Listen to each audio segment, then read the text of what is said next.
All right, Hare Krishna, everyone. Hare Krishna. Hare Krishna Mataji, Hare Krishna, Pranam. Hare Krishna Mataji, Dandavat Pranam Mataji. Hare Krishna Mataji, Dandavat Pranam, Hare Krishna. Pranam. Let's start. Dandavat Pranam. Hare Krishna Mataji, Dandavat Pranam. Dandavat Pranam, Hare Krishna. Om Namo Bhagavate Vasudevaya. Om Namo Bhagavate Vasudevaya. Om Namo Bhagavate Vasudevaya. Narayanam Namaskrityam Naram Chaiva Narottamam Devim Saraswatim Vyasam Tato Jayaudirayet.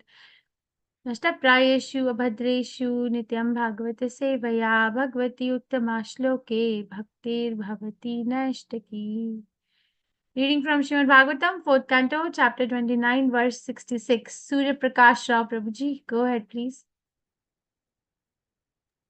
Hare Krishna Mata Dhanavad Pranams. Om Namo Bhagavate Vasudevaya. Mana eva manusyasya purva rupani samshati bhavishyasya badrante tadaivana bhavishyataha. Thank you. Hare Krishna Mata. So, let's see. Manaha, the mind, eva, certainly, manushasya, of a man, purva, past, rupani, forms, samshati, indicates, bhavishyataha, of one who will take birth, cha, also, bhadram, good fortune, te, onto you, tatha, thus, eva, certainly, na, not, bhavishyataha, of one who will take birth. Translation by His Divine Grace Srila Prabhupada ki jai. O King, all good fortune unto you. The mind is the cause of living entities attaining a certain type of body in accordance with its association with material nature. According to one's mental composition, one can understand what the living entity was in his past life, as well as what kind of future. Thus, the mind indicates the past and future bodies. Perfect. By His Divine Grace Srila Prabhupada ki jai. The mind is the index of information about one's past and future lives. If a man is a devotee of the Lord, he cultivated devotional service in his previous life. Similarly, if one's mind is criminal, he was criminal in his last life. In the same way, according to the mind, we can understand what will happen in a future life. In Bhagavad Gita, chapter 14, verse 18, it is said, Urdhvam gachanti satvestha madhye tishtanti rajasa Jaganya guna vrittistha adho gachanti tamasaha. Those situated in the mode of goodness gradually go upward to the higher planets. Those in the mode of passion live on the earthly planets, and those in the mode of ignorance go down to the hellish worlds. If a person is in the mode of goodness, his mental activities will promote him to a higher planetary system. If a person if he has low mentality, his future life will be most abominable. The lives of the living entity, in both the past and the future, are indicated by the mental condition. Narad Muni is herein offering the king blessings of all good fortune, so that the king will not desire anything or make plans for sense gratification. The king was engaged in fruitive ritualistic ceremonies because he hoped to get a better life in the future. Narad Muni desired him to give up all mental concoctions. As explained before, all bodies in the heavenly planets and hellish planets arise from mental concoction. And the sufferings and enjoyments of material life are simply on the mental platform. They take place on the chariot of the mind, Manorathaha. It is therefore said, Yasyati bhaktir bhagavati akinchana sarver gune satra samashte suraha. Hare abhaktasya kuto mahadguna manorathena sati dhavato bahi. One who has unflinching devotion for the personality of Godhead has all good qualities of the demigods. But one who is not a devotee of the Lord has only material qualifications that are of little value. This is because he is hovering on the mental plane and is certain to be attracted by the glaring material energy. Bhagavatam 5th Canto 18th chapter verse 12. Unless one becomes a devotee of the Lord or becomes fully Krishna conscious, he will certainly hover on the mental platform and be promoted and degraded in different types of bodies. All qualities that are considered good according to the material estimation actually have no value, because these so-called good qualities will not save a person from the cycle of birth and death. The conclusion is that one should be without mental desire. Anyabhilashita shunyam jnana karma adi anavritam. One should be fully free from material desires, philosophical speculation, and fruitive activity. The best course for a human being is to favorably accept the transcendental devotional service of the Lord. That is the highest perfection of human life. Om Ajnantimirandasya Jnananjan Shalakaya Chakshurunmilitam Yena Tasmai Shri Gurve Namaha. Shri Chaitanya Manobhishtam Sthapitam Yena Bhutale Swayam Rupa Gadamahyam Dadati Swapadantikam.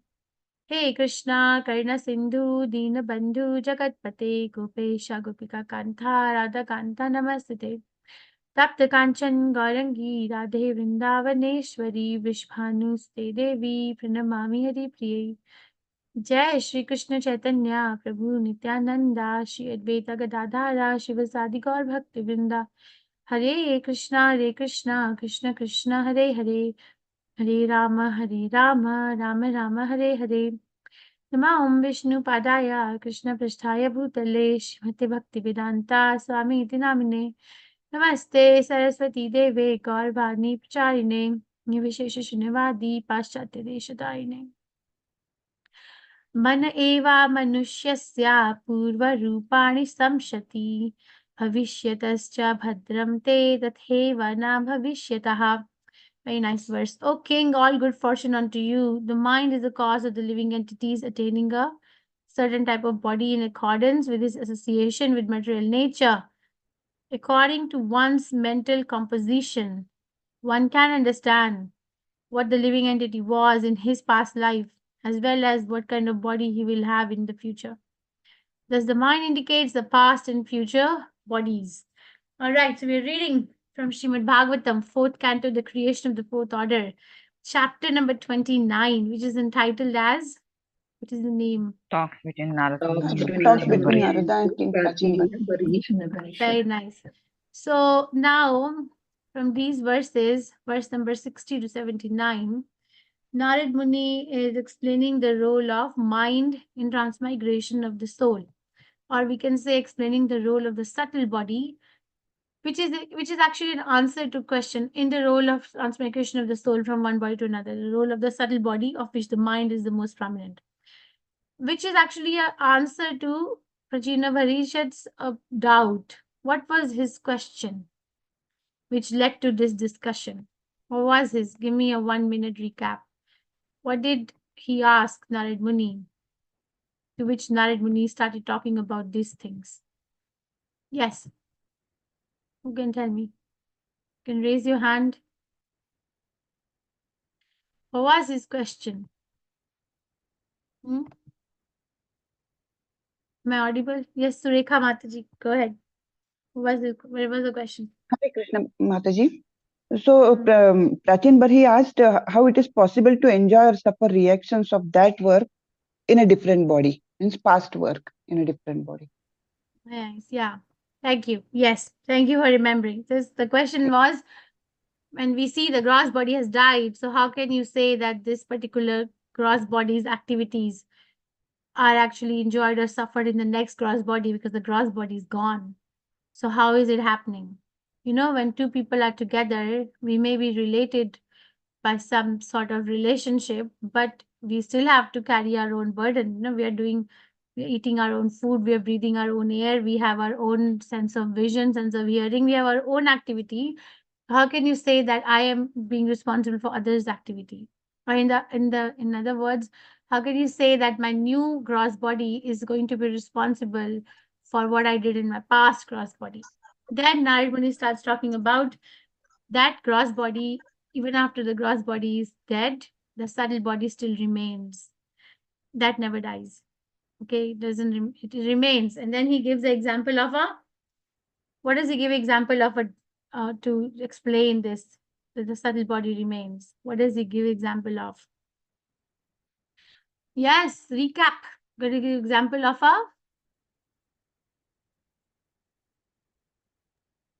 dream. In a dream, dream. we are going somewhere. The gross body is on the bed, but the subtle body is taking us somewhere. And then he explains what is the reason of one's next life. The reason of one's next life is the desires and the activities which are done in the subtle body. Okay, and then how can we understand one's previous life? Depending on what desires we're exhibiting now. And then he says that it is not possible to see something in this life if we have not had an experience of it in some life. The importance of the dreams. In dreams, sometimes Prabhupada gives example of a fermentation. The fermentation is going on, and then sometimes the bubble come on the surface. Like that, sometimes there are thoughts or objects that come in the consciousness which have no relation to present existence, which we can't recall. Why am I thinking like this? But there is a relationship in past life. For example, if somebody is seeing themselves flying, then maybe they were demigod or they were astronaut, right? Prabhupada gives these examples.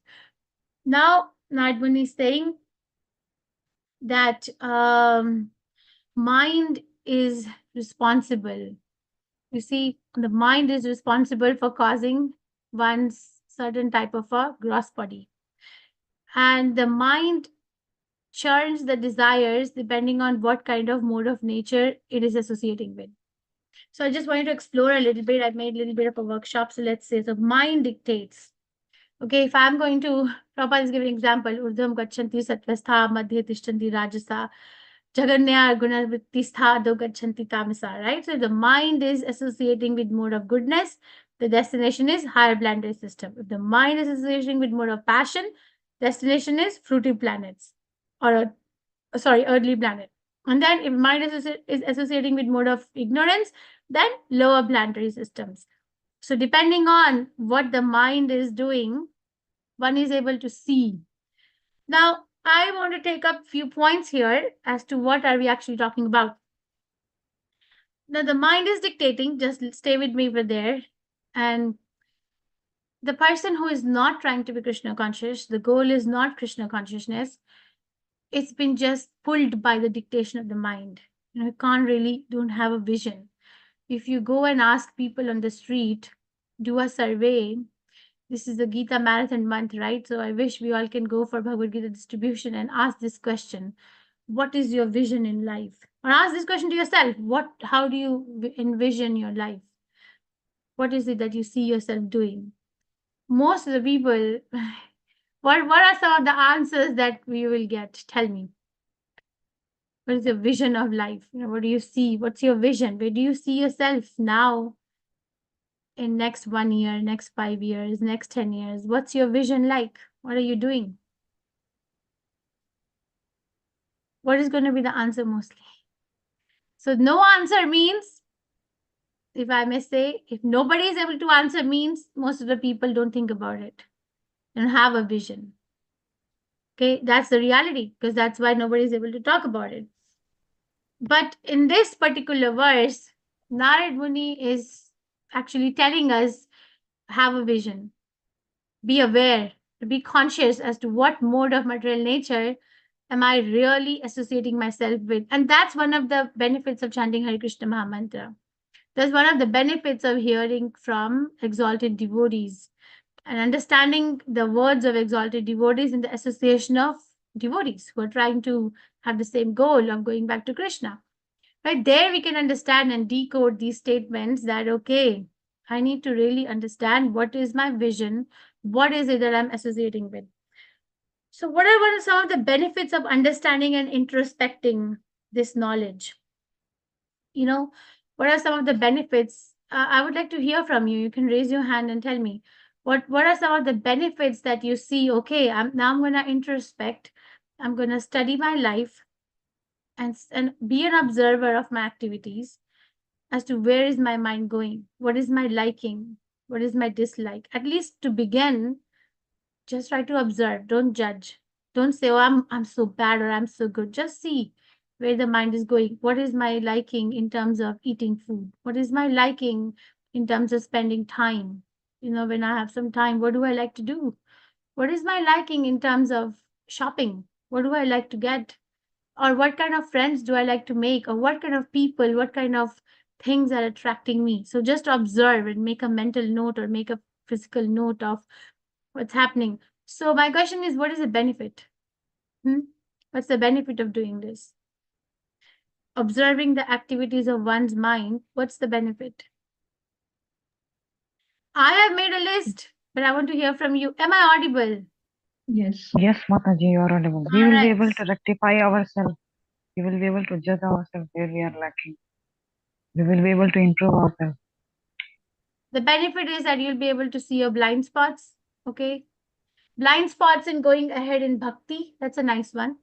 Yeah, I'll take that. Thank you. What else? And accordingly, we can change ourselves. Okay, so we can see, so if I can see where my blind spots are, then I can see, okay, where I have to put more power. Right. The room for improvement means there's some power there, right? Okay, go where the Yes. power is. Okay, Yes. good. Okay, Hare thank you. Krishna. What else? Yes, R. Vijay Kumari, Mataji. Mataji, we join with Sadhu Sangha. And Okay. yes, Sadhu Sangha. Then others Okay. are there. We climb with the help of the Sadhu Sangha, and we go to the feet of the Krishna, Goloham. We need not any other life. Directly we went spiritual bypass. Okay. Right, okay. Thank you. Okay, what else? Okay, so if I may be allowed, I'm gonna say that okay, so first thing is that who is raising their hand? Mataji, you're raising your hand again. You want to say something? So No, Mataji. No. okay. So the benefit of introspecting and understanding is that we actually learn our place in this physical domain. You know, actually become very connected that how did I get here? What are the choices that I'm making which have landed me in this place? Okay. So and then also it makes us understand that I'm actually responsible for my activities, because human life is a life of responsibility. I'm not in animal form of life. I'm not in the plant kingdom. I'm responsible. So if I can see my likes and dislikes, I can understand what mode of nature is most prominent in my psychophysical nature. I can actually take responsibility. I can own it. Okay, and I can actually validate that, okay, the scriptures are teaching me that Krishna didn't want me to come here, but I somehow forced Krishna. I can actually see. Because the biggest question in the world today that we live in is that why did bad things happen to good people? That's the biggest question all over the world, which basically means why did bad things happen to me because I'm a good person. Okay, this is the biggest question. So to be able to answer whatever tragedies one has gone through in their life, try to see what are my choices, try to see your psychophysical nature, where is it going in this physical domain, and try to own the responsibility. Try to own. Okay, so if I own it, let's say that, okay, let's say somebody is always ending up in a very unfulfilling relationships. And it could be any relationship. They go to job, they're not able to make good relationship with their colleagues. If they are in their family, the relationship is always like push and pull kind. Or if they are sitting with the friends are also like it's a benefit, friends with benefits. Or their personal relationship with their partner is also like up and down all the time. So everywhere, now a person can see, okay, actually I am like this everywhere. So there is something that's got to be there. So if we own it, if you understand the movement of your own mind in the material sphere, then what happens? If I can own it, then I can also disown it. That's what one person said, that we can actually rectify. So what is it? I can disown it too, because I own it. I'm not giving the ownership to anyone else. So that's like a very, so basically what I mean by disowning it is that we are able to purify. We are able to see that, okay, my God, this is what I need to work on. And Krishna will reveal, because Krishna wants us to go back. So Krishna will for sure reveal us. And obviously, and I'm sure each one of you chanting Hare Krishna must already be seeing some of the anarthas in our own existence. Okay, this is what I, have that I need to work on. The other benefit is, this is a little detailed topic, but I'll try to give a crux of it, is that you see, we are conditioned. A conditioned soul, when I own it and I can see the movement of my mind and I can understand a little bit about my psychophysical nature and what mode of material nature I'm associating with. So far it was subconscious and now I'm consciously aware of it. Then actually I can understand in a conditioned state, a limited person or a person with limited intelligence of existence can see the association between the cause and effect when the cause and effect are very close together. What I'm trying to say is, let's say that somebody was under the effect of somebody was drinking alcohol and driving the car, and they meet with a fatal accident. Then it is very easy to see that the cause of the fatal accident was driving under the influence of alcohol, right? Cause and effect. Yes, it's very, very visible. Yes. Mataji. Very visible. So the problem here is that as a very limited and conditioned soul, I can see the cause and effect when the cause and effect are very close together, like I gave example. But by actually reading the scriptures, by listening to the pure devotees, by chanting Hare Krishna, by associating with exalted devotees, exalted devotees who have a broader vision of cause and effect, we are actually able to figure out why bad things are happening in my life.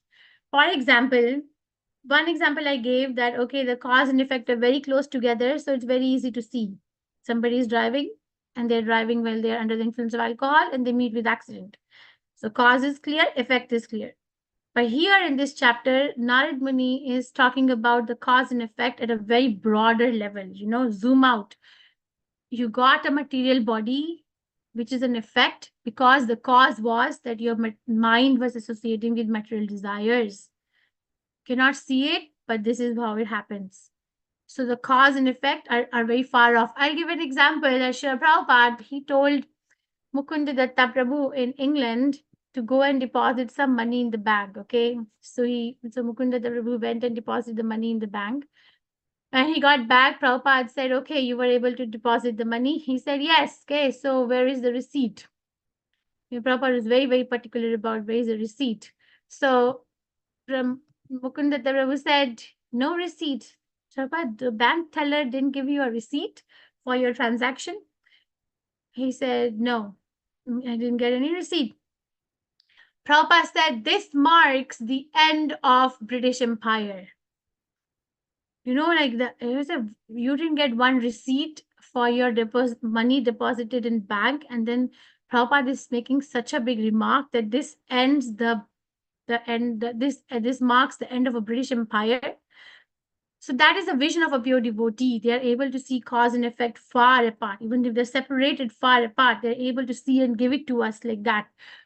Because he meant that British people were able to rule majority of the world because of their strategic bureaucratic planning system, right? But now when they're falling apart, they won't be able to do it. So cause effect. Okay, so when we understand our own psychophysical nature, become a sincere, authentic observer of the movements of my own mind, then I'm able to understand that what are some of the things that I've done which have landed me here. For example, another example that Navanish used to give us is somebody has been eating a very, very hot food all their life, Hot means spicy, a lot of spice. Then at some point in their life, they develop ulcers in the intestine. So the cause and effect, okay, I made this choice under the effect of mode of passion, and this is where I've landed up. So I have to change it. So if you own it, you can disown it too, right? Remember that. Okay, that's another second advantage.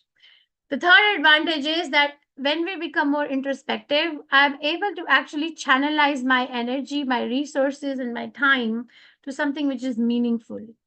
Rather than wasting energy in trying to fix something outside or fix other people, because that's what most of the world is doing. If you actually sit in the meeting of big corporate leaders, they bring out the problem, but the problem is that they bring out the solution also in the 3 domains of material world.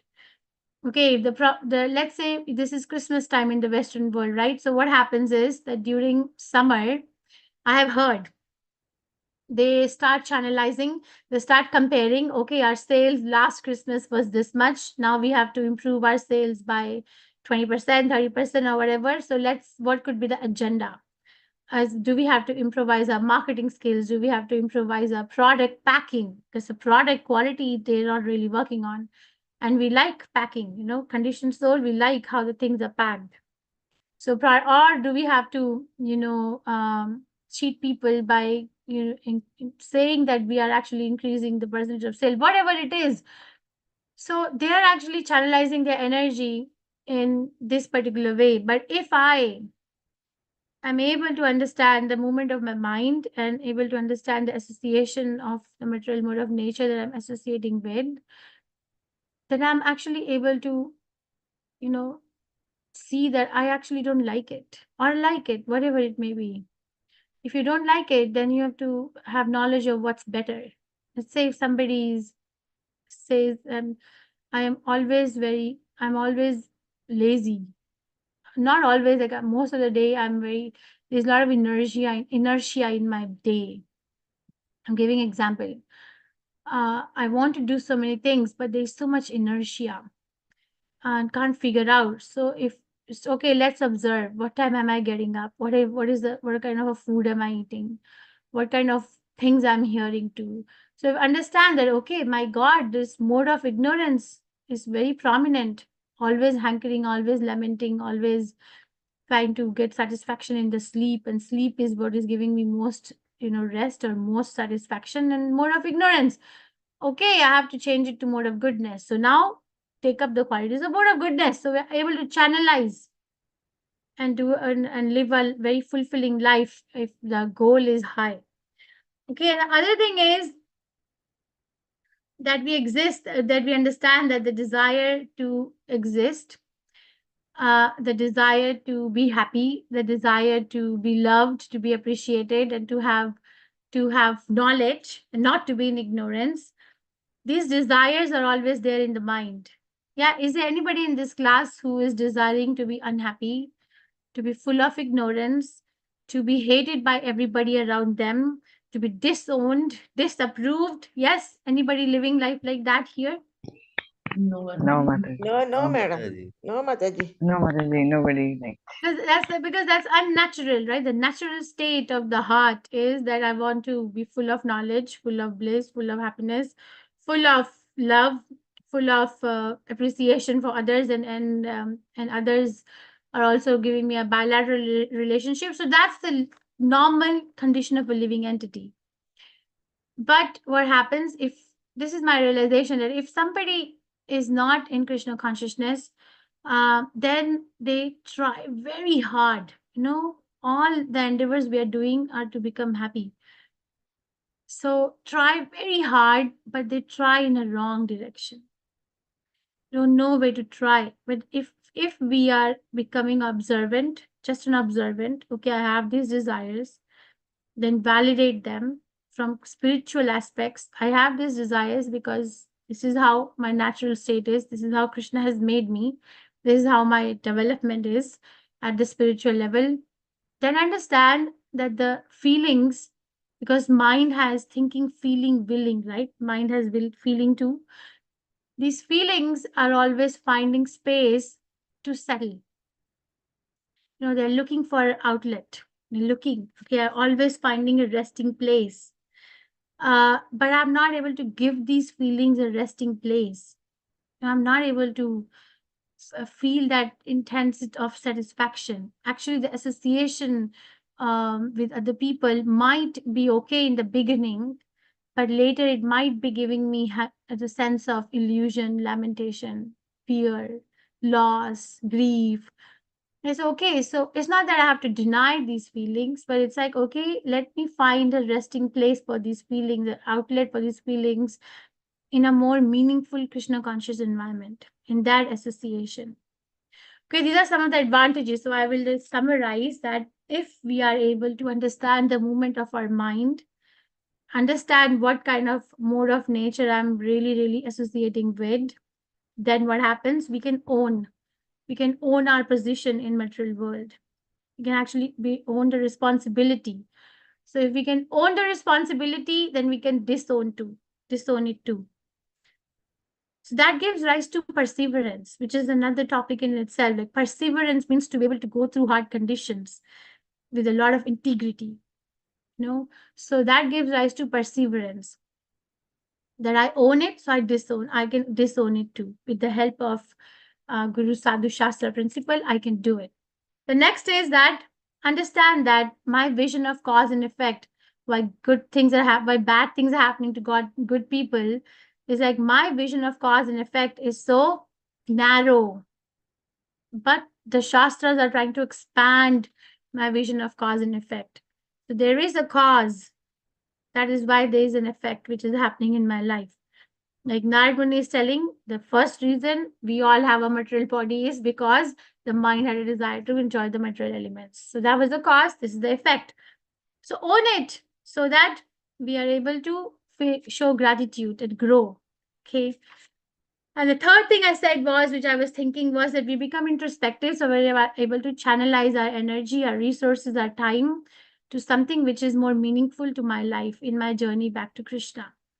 And actually, if you're journeying back to Krishna, then you naturally become attractive to everything and everyone else. Natural. It's natural. You don't have to work hard on being loved or appreciated because it's something which is natural. Like look at Srila Prabhupada, how attractive he is. Look at he's we all love him, right?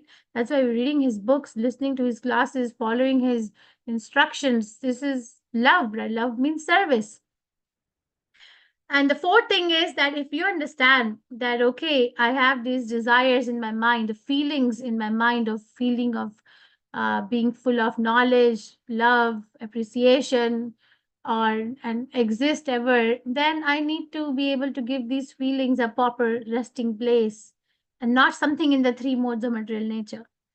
Something which is more meaningful, something which is more grounded, something which will take me back to where I am actually from. Okay, so there are some of the things which I wanted to say in this verse. Dr. Sindhu Mataji. You can unmute, Mataji, you're muted. Yes, Hare Krishna. Hare Krishna. I understood the owning of it. That we are thinking it is we are material, so that is why the cause and effect. How do we disown it? Most of the time, I get tangled in this, happenings. So the more we understand how much we own it, the more we'll be able to disown it. For example, if somebody owns a house completely, there's not on a mortgage, it's not like we're paying an EMI, then the person understands that if I sell the house, then I will get 100% of the thing back, right? Mm-hmm. But if the bank is also contributing to my payments for the house, then when I sell it, I will only get a percentage back, right? Mm-hmm. Yes. So the extent of disowning will also depend on how much how much extent I have learned how much I own it. Okay, and that is a path in itself. That's a process in itself. That am I still blaming Krishna? Be authentic. Am I still blaming my karma? The Avanti Brahman story I said once. Am I still blaming my karma and my astrological charts, you know, or still blaming the people around me, how much percentage is coming down from that aspect? I can show you the slide. Let me show you the slide. Okay, so the more we say, okay, not this, not this, not this, then we own it fully. Or if you say 20% this, 30% that, then you own it and disown it depending on how much is what is happening. Make sense, Mataji? I'll show you the slide what Yes. I'm talking about. But I have to look for it. Srimad Bhagavatam. Hare Krishna, Hare Krishna. Because what I realized was I say it is karma, but that karma I don't know much because it can be from the past lives. So at the end of it, I don't know how to disown it. No, it's not important. It's not important to know whether it's karma or not. It's what is important to know is the foundation. You see, Prabhupada gives example that let's say somebody has disease. How important it is at this point when the person is sick to know how you got the disease. And how important it is to actually get on with the treatment. What is more important? Treatment. So it doesn't matter, you know, okay, I did some karma. We don't have to go to the nitty gritty details, but own it that, okay, I actually did something because Krishna will not give me something which I don't deserve. That is faith. I will never get something which I'll never deserve because I'm trying to be a devotee of Krishna. That's faith. But it's not important to go and dig what is it. Start from, okay, I did it. I'm sorry, but right now I want to change it. Okay, this I wanted to show you this. Okay, if the more so Avanti Brahman, he was thinking, my problem is my problem of my happiness and distress, is it distributed between these things? Mortal people around me, demigods, my soul itself, the ruling planets, reaction of work or time. So am I distributing my ownership of my happiness and distress to all these things? He came to a conclusion that this is not at all. This is not at all. None of this. I should not distribute any of my problems or any of my distress or happiness to any of these things. So what does he want to do it? He wants to own it and say, my mind is the only cause. Okay. If we are not able to disown it, then figure out where the stuck is, where is the problem, where is the block. Who is owning it if you're not owning it? Got it, Mataji? You're muted, so I don't know. Yes, Mataji. Yes, Mataji. But I'm not saying you have to do it alone. You have to do it in association with another devotee. That's why Rupa Goswami said one of the most important 6 principles is revealing one's mind in the association and also hearing other person's mind. Very important to process. Okay, very important to. The other day I was talking to my friend and I was like cribbing about it, something like going on, and I felt like I was being like an old record playing again. And she said, Prem Kishori, just pause for a minute, just look at your life as a bird's eye and tell me how much of this is the problem in your life. Is it an existential problem? How much it is? How much? So actually she took me out and she, showed me. So it's important that we have devotees like that or friends like that in our life, okay? Okay, it's like the inside out and outside in perspective, what we say. Yes, but it has to be from a spiritual vision, not in the mode 3 modes. Okay. Hare Krishna. Hare Krishna. Ayushi Mataji. Yes, Mataji. Mataji, if you allow me, may I ask question regarding food? Mataji, if it is pertaining to the class that I am right now in, go ahead. Otherwise, wait until the end, please. Yes, Mataji, I am waiting till then. Thank you, Mataji. Yes, anybody else? I would really like to hear what is your reflection, realization, correction, question. Surya Prakash Rao Prabhuji. Hare Krishna Mataji. The essence of this sloka is the mind is the greatest enemy. You know? If Mind you is are the cause. It's not cause saying or anything. greatest The enemy, cause. it is causing you. If you are in the material, more of tending to material life, you will be. Yeah, na, Mataji. If you are in the spiritual life, you will have to try to go and advancing in the Krishna consciousness. So all your past deeds may be the karma in the form of that reflects in our present life. How to mitigate is to go deep into the Krishna life, Krishna conscious. That's what I understand, Mataji. That's a principle based answer. And then, yes, that the principle is very clear, but I am more interested in the process. Now, for example, your answer gives me this feeling that, okay, if I want to be an engineer, I need to pass the engineering exam. I need to go through the engineering college, and I need to actually pass out of the engineering college. Then I get a degree. Yes, but I am more interested in knowing the process. What does it take to write that exam? What does it take to go through the university? What does it take to pass the final exam? Your answer, your understanding is principle based. I am trying to, inculcate the process in this class. If even one person understands it, I'll consider it as a success. It's not easy to understand. We only live like a principle based life, but that's not what our acharyas are teaching us. Do something. But yes, you're right in principle. Thank you. Surekha Mataji. Hare Krishna Mataji. I was wondering, like our life has our life slate is previously written by our own karmas. I understand that. But when one transmigrates from an animal life to human life, now the animals don't have any karmas. So how do they start their human life? How would they start? Like their slate is completely What kind of, plain. whether it's a cultured human or an uncultured human? You see, it's the evolution is very complex. It's explained in second canto Srimad Bhagavatam. Not everybody is going through, the evolution of first being in the water and then becoming a fish and then becoming a snake and then becoming vegetation, then becoming a bird, then becoming an animal on the ground and then becoming a human being. Prabhupada explains that Brahma, when he was empowered, he created all 8,400,000 species at the same time. Okay, so not everybody is becoming a human through evolution. If somebody is just born as a demigod and then when their credit is done, then they come down, as explained in 8th chapter Bhagavad Gita, as a human. So they start as human.